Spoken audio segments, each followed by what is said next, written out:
have an appointment. I know you. You wrote a letter to Warren's paper.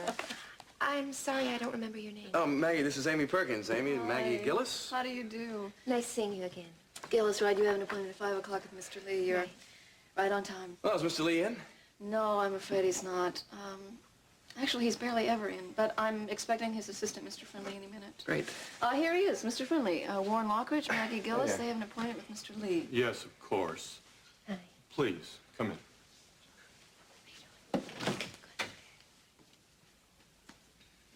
I must apologize for Mr. Lee. He's out of town at the moment. He couldn't be here. Would you care to sit down? Oh, thank you. Well, I hope Mr. Lee was able to take a look at our case before he left. Yes, he did. And he's sorry that he won't be able to take it. Mr. Lee feels that the chance of success with a case like this is so minuscule that it's really not worth his time.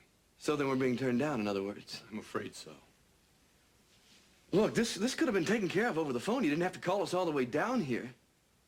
We're not being charged for this, are we? No, of course not. I feel that, or Mr. Lee feels that it's always best to do business in person. Yeah, well, then he should have shown up. I realize that this is a highly emotional matter, and Mr. Lee regrets that he can't help. But you have to realize that a man in Mr. Lee's position has to be very careful about what cases he assumes. So then I guess right and wrong don't have anything to do with it? Oh, forget it, Warren.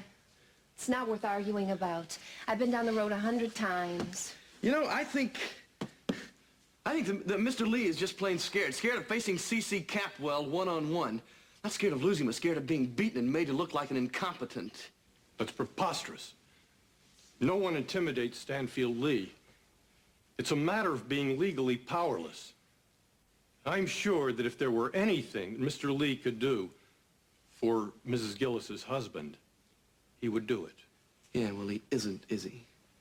Why don't you just tell Mr. Lee that we don't need him, all right? Oh, come on, Warren, it's not worth Look, you just tell him that, okay? And you tell him that he's a coward for not handling this in person.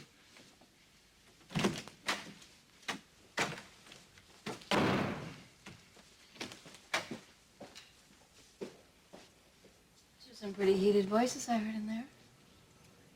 Nothing for you to worry about.